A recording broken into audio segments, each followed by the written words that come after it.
Hey everybody, we're here in Minnesota, don't you know, right outside of Minneapolis. And we're here at a really amazing salon. In fact, it's a salon group of 5 called Kohl's Salon. They're part of the Star Tribune top 150 workplaces in 2018. Let's go check them out.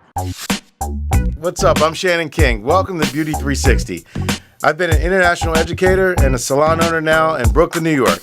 And I've traveled the world teaching and learning the best tips and tricks from the best stylists in the world for the last 25 years. Now I get to travel around the country and highlighting my friends and their salons near you.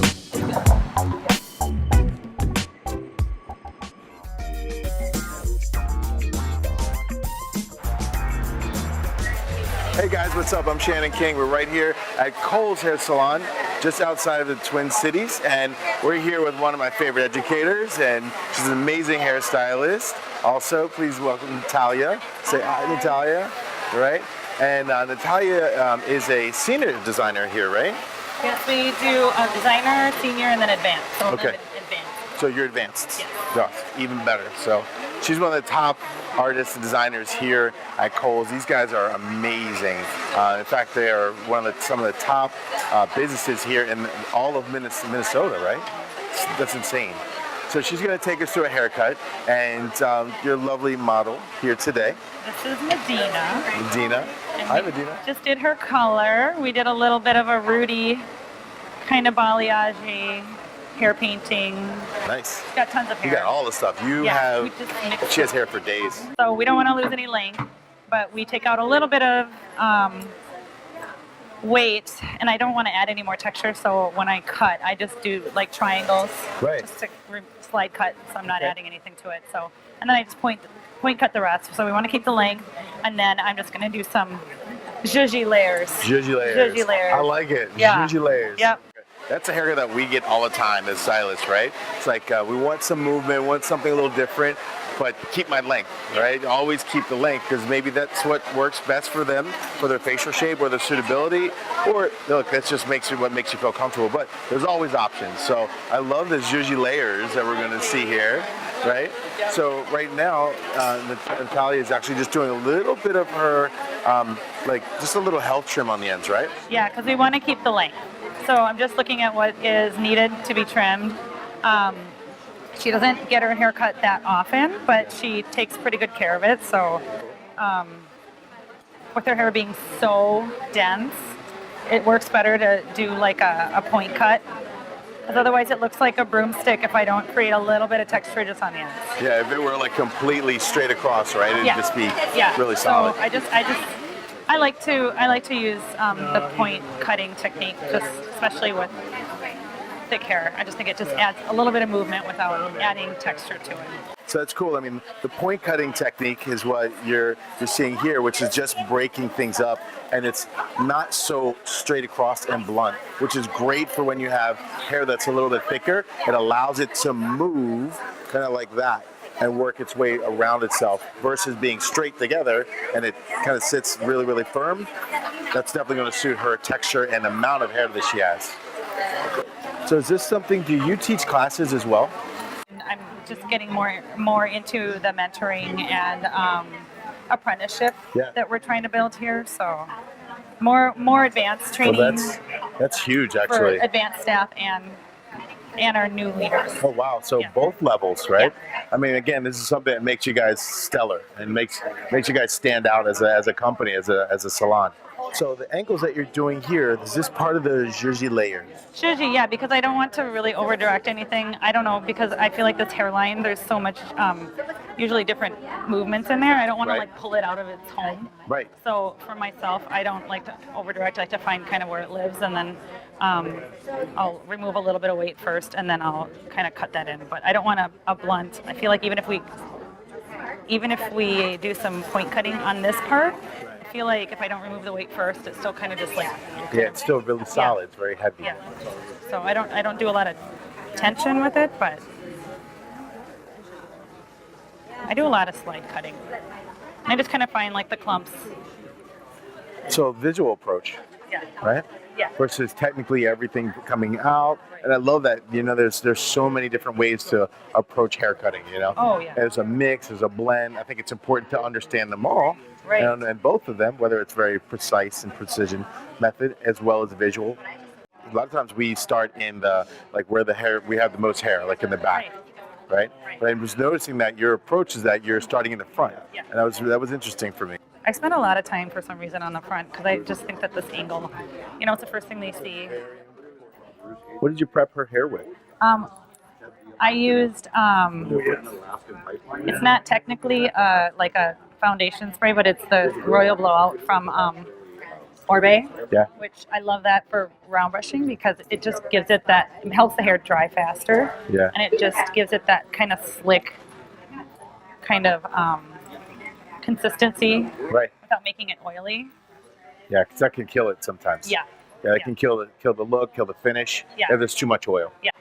So, so I love using the Royal Blowout as a, because it's not like her hair will dry and get like super like fuzzy if Right. I'm still cutting. It'll just keep it kind of like have a little bit of, I don't know. Well, we'll have the same finish. You know, yeah. Right? Yeah. Yeah. And if the finish that you're looking for is smoother and just but still bouncy Yeah. and still soft, then that makes a lot of sense. Yeah. And then it's already like a step. I don't have to add more before I blow dry and put the rest of the products in. So I kind of feel like by putting it in right away, I'm like combing it through consistently. Right. So I'm kind of like, You're spreading out the love, right? yep, yeah. Getting it all the way through. Yeah. Instead of just in spots. Yeah. In spots. Yeah. I like this.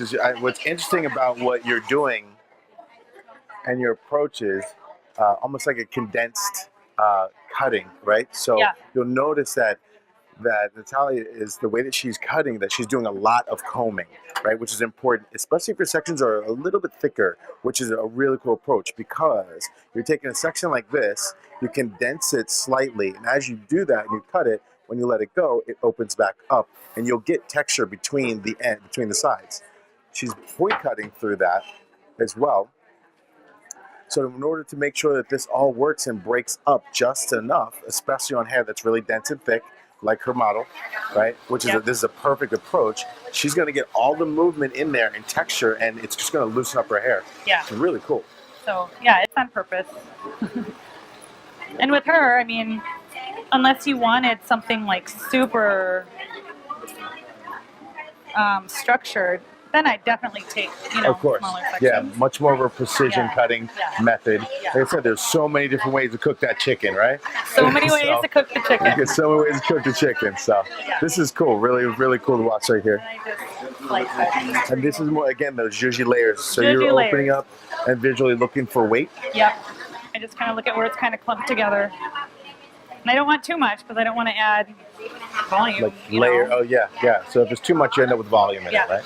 So if you guys are going to do any condense or compression cutting like this, it's important that you do a lot of combing, right? You got to comb, and comb from both sides to make sure that you get all the hair going the same direction, and you work it up to the layer or the angle that you want, and then you work through the ends or create all of your movement inside in your cutting line. So if someone's at home and they're coming into the salon, what are some things that they should probably ask for or say in order to get a technique like this or to get this type of a haircut? Well, I mean, I'm fine with clients bringing pictures in. Yeah. I like it. So I can see what they are envisioning.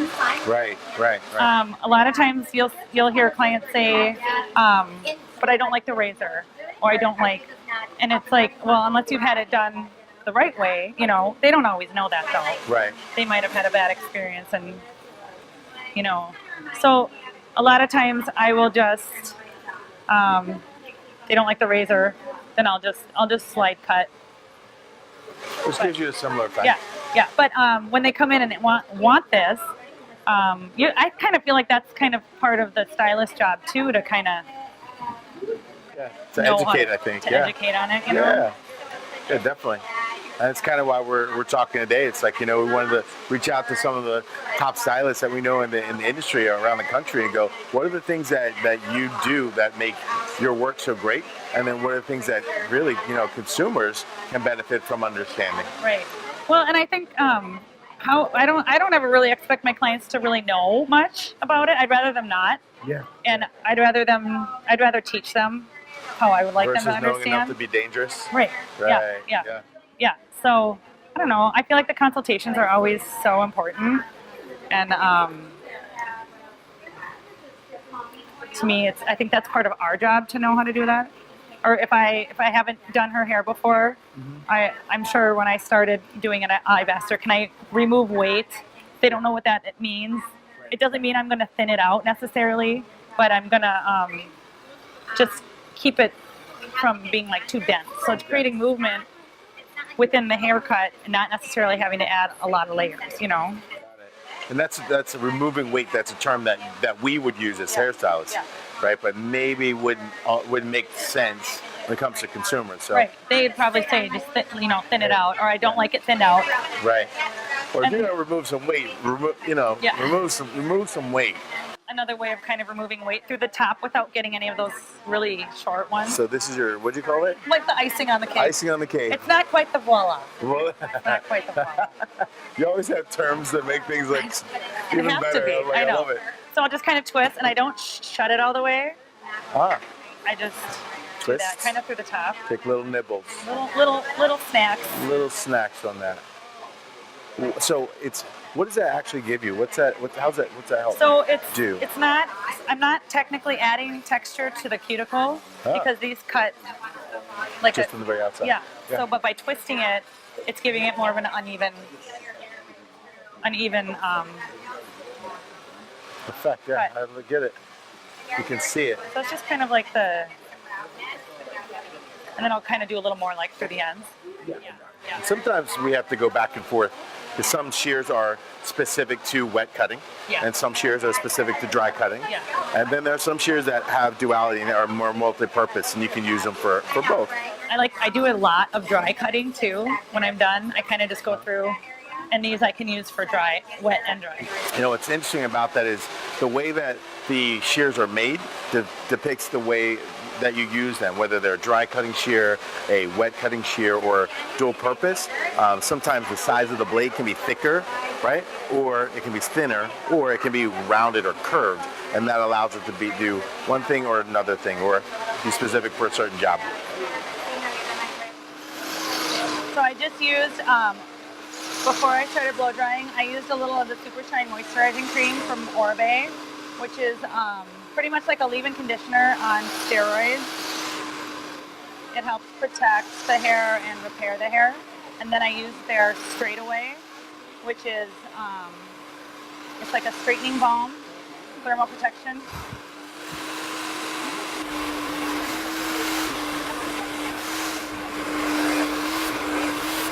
Beautiful. That was great. And it's with as much hair as she has, you got it to move, but not like get so, not without creating even more volume to it. Right. And I feel like when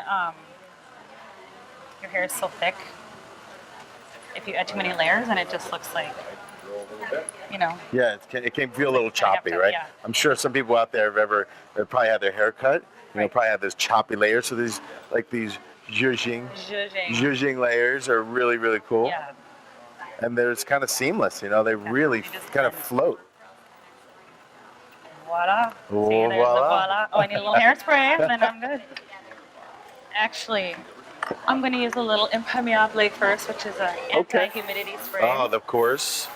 That's the way to go. Yeah. You prefer the anti-humidity on first, and then you can use a little? I do a little first, and then I do a little hairspray. Okay. I don't really know why I do that. You can smell the Tom Ford. Oh, yes. It's incredible. The Côte d'Azur is the name Côte d'Azur. Oh. I think it means beach or something in French. Really? Yeah. That looks so great, Natalia. Thank you. Thank you so much. What do you think? Thank you. What do you think? I like it. Yeah, it's beautiful. See, this is the voila. The voila. Awesome. Let's spin it around a little bit. Wow. Oh, there she is. It's so pretty. Great job. Thank you. Killer. Thank you. Killer. Way to go. Make sure you come see Natalia. Oh, yeah. We're the best.